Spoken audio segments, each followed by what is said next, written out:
Rebekah Jones, freshman women's epayist at Cornell University. Rebekah, what brought you to Cornell? I think it was the combination of academics and athletics for me. They had the program that I wanted for school, and it just made a lot of sense. Especially, you make your parents proud going to the Ivy League, so that was one of the main points there. What's the program? Development Sociology. So I was very much into research when I was in high school, so it was like an easy transition for me. So yeah, that was it. And how do you feel that preparation, focus, and interest in high school prepared you for the rigors of an Ivy League education? Well, yeah, like the program that I was in high school was very, very intense. We did a lot of research.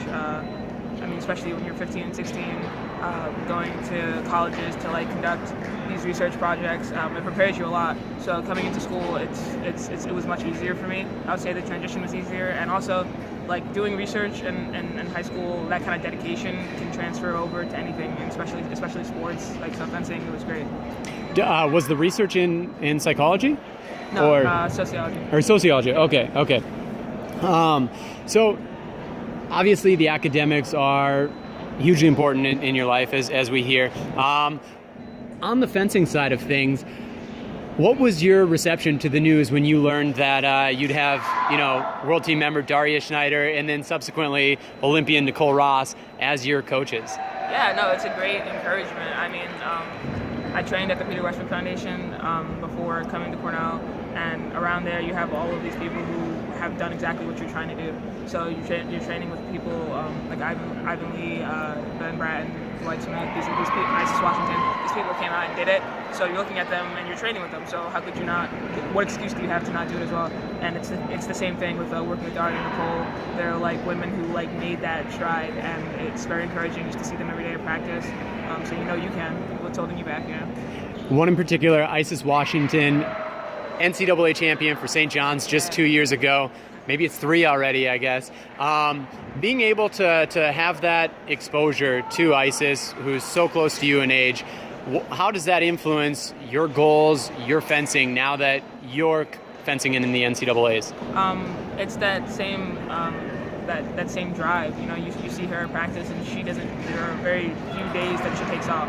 And then if you're not at the club, she's at the club, you're like, so why am I not at the club? You know what I mean? There's no excuse that I can come up with that makes any sense. Christmas Eve last year, we were both at Fencer School. So it seems like a lot.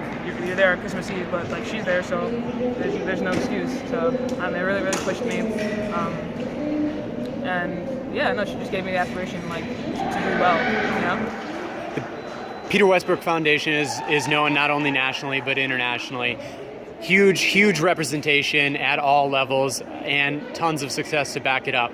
What's been most instrumental for your training in the foundation?